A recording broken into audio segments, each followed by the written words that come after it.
Tabungan dana darurat adalah dana cadangan yang digunakan saat ada kebutuhan mendesak atau dalam keadaan genting. Misalnya membetulkan atap rumah yang bocor, servis kendaraan yang mendadak rusak, ataupun kecelakaan. Saat pandemi COVID-19 ini, dorongan untuk memiliki dana darurat semakin besar karena makin banyak hal-hal yang tidak terduga bisa terjadi. Contohnya pemutusan hubungan kerja atau bisnis yang mendadak jadi sepi. Dana darurat terasa krusial perannya dalam menyelamatkan kondisi keuangan pribadi maupun keluarga. Berikut ini 4 pertanyaan dasar seputar dana darurat yang wajib kamu tahu. Pertama, berapa jumlah dana darurat yang ideal? Kamu bisa menghitung berapa banyak uang yang perlu dipersiapkan dalam tabungan dana darurat kamu. Cek dulu apakah kamu punya cicilan atau sewa bulanan. Kemudian, hitung total pengeluaran untuk kebutuhan primer seperti biaya makan, transportasi, pulsa, hingga tagihan listrik. Totalkan pengeluaran kedua hal tersebut dan kalikan sesuai dengan formula tabungan dana darurat yang sudah diadopsi oleh banyak orang.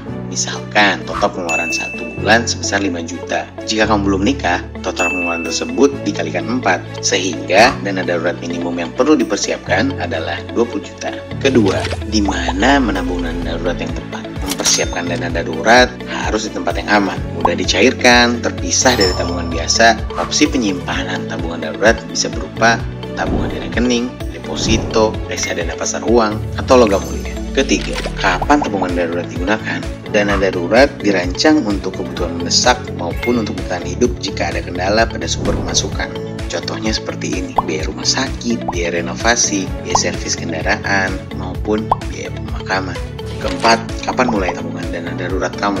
Sesegera mungkin. Tabungan darurat sebaiknya dikumpulkan setiap bulan dari hasil menyisihkan gaji bulanan. Namun, jika kamu belum memiliki dana darurat, tapi kamu perlu uang untuk kebutuhan mendesak kamu bisa memanfaatkan pinjaman dari Kredit Pintar. Cukup download aplikasi Kredit Pintar di Google Play Store dan ajukan pinjaman sesuai kebutuhan kamu. Hal yang serba tidak pasti menuntut kamu untuk siaga menghadapi hal-hal yang tidak diinginkan. Dengan memiliki dana darurat, tidak hanya keuangan di hari esok terjamin, namun juga hati jadi tenang menghadapi kehidupan sehari-hari.